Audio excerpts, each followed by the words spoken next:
تعرف إيه عن يوم الهندسة المصري؟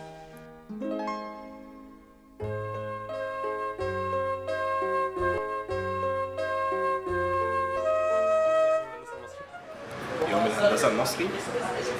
لا معرفش. ده يوم المهندس المصري، ده بيتعمل كل سنة، وبتشارك فيه مشاريع تخرج على مستوى الجمهورية. الناس بتشارك فيه مش مشاريع تخرج. لا والله حضرتك ما عنديش. يوم الهندسة المصري هو يوم المفروض المهندسين بيقدموا فيه أفكار المشاريع أو أفكار البروجيكتس المختلفة. بيكون في شركات وناس كتير بتشوف الأفكار دي، فممكن شركة تتبنى فكرة معينة أو مشروع وتصرف عليها وتعملها فند. تعرف إيه عن يوم الهندسة المصري؟ يوم الهندسة المصري هو أكبر تجمع سنوي للمهندسين في مصر، وبيبقى فيه فرص لطلبة كليات الهندسة في عرض مشاريعهم في وجود أكبر شركات في مصر في مجال الهندسة والتكنولوجيا. يوم الهندسة المصري مش بس للمهندسين، ده يوم لكل المصريين.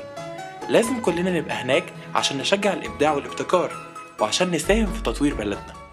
السنة دي يوم الهندسة المصري بيستمر للسنة ال10 على التوالي.